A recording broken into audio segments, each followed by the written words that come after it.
Nimbus News। राष्ट्रीय महाअधिवेशन लोकहित अधिकार पार्टी 70 लोकसभा सीटों पर लड़ेगी चुनाव।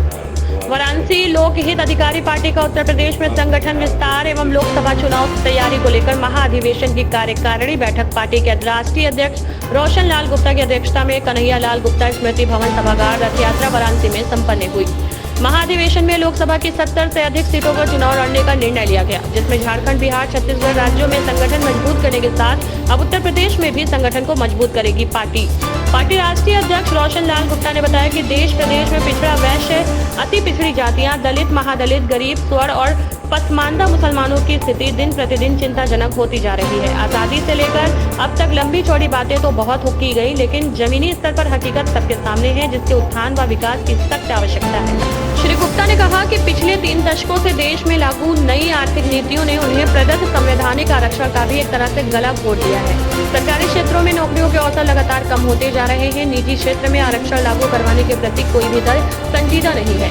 शिक्षा, स्वास्थ्य, रोजगार, जनहित मुद्दों, स्थानीय मुद्दों आदि के नजरिए से एक बड़ी लड़ाई लड़ने की जरूरत है। जब तक सांसद, विधायक, विधानमंडल, जिला स्तर से लेकर सरकार में हमारे प्रतिनिधि नहीं होने जुड़ेंगे, कोई भी कानून नहीं बनवा पाएंगे। श्री गुप्ता ने कहा कि उत्तर प्रदेश में संगठन को मजबूत करने के लिए शहर शहर में जाकर सदस्यता अभियान चलाने और पार्टी के विचारों को जन जन तक पहुंचाने का लक्ष्य है, जिससे लोकसभा चुनाव के साथ लड़ा जा सके। वाराणसी से पवन चक्रवात की रिपोर्ट। मैं रोशन लाल गुप्ता, राष्ट्रीय अध्यक्ष लोकहित अधिकार पार्टी। आज किस प्रकार का कार्यक्रम किया जा रहा है और क्या उद्देश्य इसका है? झारखंड और बिहार का संगठन विस्तार करने के बाद आज उत्तर प्रदेश में संगठन विस्तार कर समीक्षा बैठक करके महाराष्ट्रीय आज महाधिवेशन था। अधिवेशन का मुख्य उद्देश्य क्या है? लोकसभा की सीटों पर चुनाव लड़ने की समीक्षा की गई, संगठन विस्तार की समीक्षा की गई। इन्हीं सब मुद्दों को लेकर आज महासंगठन का ये हुआ है। ऐसा आपके पार्टी का ऐसा कौन सा उद्देश्य, ऐसी कौन सी नीति है जो अन्य पार्टियों से आपको अलग करती है?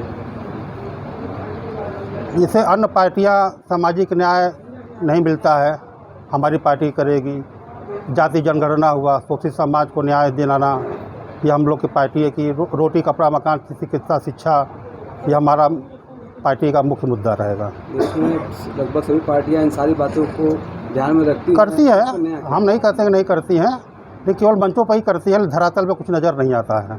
तो आपका कहना है कि धरातल पर इसको धरातल पर रहेंगे, जन जन तक जाएंगे, गांव-गांव, शहर तक घूम के जन जागरण करेंगे और पार्टी की विचारधाराओं से अवगत कराएंगे। कितना समय हो गया आपकी पार्टी को संचालित? हमारी पार्टी को गठन हुए 1.5 साल हो गए हैं। 15 मई 2022 को ये पार्टी का गठन हुआ था। विस्तार की बात किया तो कितना विस्तार अभी हुआ है पार्टी का? झारखंड में अच्छी खासी कार्य कर रही है, बिहार में कर रही है, आज उत्तर प्रदेश विस्तार किया गया। उत्तर प्रदेश के लिए आए जी। तो क्या लगता है कि आगे आने वाले चुनाव झारखंड, बिहार और उत्तर प्रदेश को लेकर हम लोग 70 सीटों पर लोकसभा प्रत्याशी अपना उतारेंगे। 70 सीटों पर लगभग कितनी सीटों का लाने का अनुमान है? 25-30 सीटों। मेरा नाम शिवा गुप्ता है। मैं लखनऊ पूर्वी विधानसभा से विधायक का चुनाव लड़ चुकी हूँ 2022 में, और आगे मेरी तैयारी है मिशन 2024। वर्तमान सत्ता पधारी पार्टी की बात की जाए तो महिलाओं के लिए काफ़ी रोचक और काफ़ी अधिकारपूर्ण योजनाएं लेकर आ रही है, तो क्या लगता है कि जी बिल्कुल टकराव होगा, क्योंकि हमारी पार्टी सभी मुद्दों पे काम करेगी। महिलाओं के मुद्दों पे भी काम करेगी, रोजगारी पे भी काम करेगी, चिकित्सा को लेकर के। आजकल देखिए दवाइयाँ इतनी महंगी हैं कि जो गरीब, वंचित, शोषित समाज के लोग हैं वो दवा नहीं करा सकते हैं, हॉस्पिटल से ही वापस आना पड़ता है, जिसके कारण इतनी मृत्यु दर बढ़ रही है। तो हमारी पार्टी इस पर ध्यान दे रही है और विशेष मुद्दों को लेकर के हमारी पार्टी ज़मीनी स्तर पर उतरेगी। महिलाओं के लिए क्या है? महिलाएं आज भी अपने आप को सुरक्षित असुरक्षित समझ रही हैं? देखिए महिलाएं तो अभी सुरक्षित नहीं हैं, क्योंकि अभी देखिए हाल ही में हमारे लखनऊ में एक कांड हुआ है और अभी तक उस लड़की को न्याय नहीं मिला है। प्रिया राठौर नाम था, और अभी हमें नहीं लगता कि महिलाओं को जितना सुरक्षा प्रदान होनी चाहिए उतनी सुरक्षा प्रदान नहीं हुई। प्रधानमंत्री कह रहे हैं कि महिलाओं को सुरक्षा दी और रात को किसी समय भी निकल सकती है। देखिए प्रधानमंत्री जी कहते तो ज़रूर हैं कि किसी भी समय निकला जा सकता है, महिलाएं निकल सकती हैं, लेकिन हमें नहीं लगता है कि अगर महिलाएं 12 बजे रात को निकल जाएं तो सुरक्षित वो रहेंगी, क्योंकि दिन में जब महिलाएं सुरक्षित नहीं हैं तो रात में तो सुरक्षा हमें नहीं लगता कि उनको सुरक्षा मिलेगा।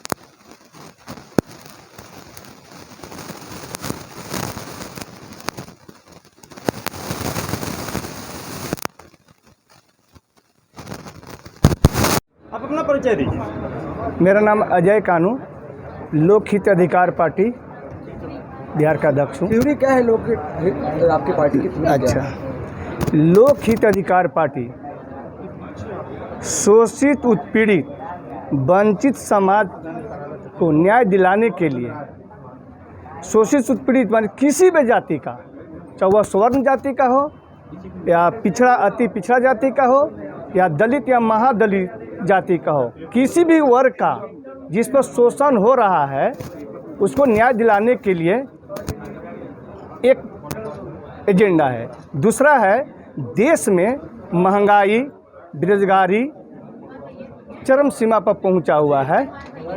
ये दो मांगमुख हम जब चुनाव लड़ेंगे तो बेरोजगारी और महंगाई, और साथ ही साथ समाज में धार्मिक उन्माद जो पैदा किया जा रहा है, इस धार्मिक उन्माद भी एक मुद्दा रहेगा कि मानव को दो भाग में नहीं बांटा जाए। धर्म के नाम पर जो बांटा जा रहा है, हिंदू मुस्लिम। आप बिहार से आते हैं? हम बिहार से आते हैं। तो बिहार में भी राजनीति इसमें उथल पुथल मचा के रखी हुई है, आप क्या तो कहेंगे? बिहार में अभी तो आप देख रहे हैं कि राष्ट्रीय स्तर पर दो अभी खेमा है, एक इंडिया और एक इंडिया, है ना। लेकिन बिहार में भी इसी का दोनों का ही है, लेकिन उसमें हमारी पार्टी जो है एक नई पार्टी बिहार में खास करके फरवरी में लोक हित अधिकार पार्टी का गठन हुआ है और राष्ट्रीय अध्यक्ष माननीय रोशन लाल जी ने मुझे जिम्मेवारी दी है, तो इसको मैं ईमानदारी से लेकिन मुद्दा वही रहेगा। मुद्दा फर्स्ट मुद्दा जो है बेरोजगारी, महंगाई और जातीय उन्माद फैलाकर, धार्मिक उन्माद फैलाकर समाज को जो तोड़ने का काम किया जा रहा है, ये मुद्दा रहेगा। राजनीतिक मंच से बड़े बड़े वादे अक्सर किए जाते हैं और देखने को भी मिलते हैं। इसके पहले भी बिहार चुनाव में भी प्रधानमंत्री गए और बड़े बड़े वादे किए, घोटाले गिना है, जिसके घोटाले गिना उन्हीं से गठबंधन कर लिया। तो क्या लगता है कि बिहार के वासी बिहार के वासी आपकी बात को समझेंगे और आगे आपको चुनेंगे? देखिए, बिहार के वासी जितनी भी राजनीतिक पार्टी है, सब पार्टी जो है वह शोषित, उत्पीड़ित, गरीब के उत्थान की ही बात करती है। कोई ऐसा नहीं करता है। सवाल मेरा है कि आप कोई नया सवाल तो कर नहीं रहे, नई बात तो नहीं कर रहे। हाँ, हम धार्मिक उन्माद, हम व्यवहार में बता रहे हैं आपको कि जातीय उन्माद, हिंदू मुस्लिम हमारा एजेंडा नहीं है।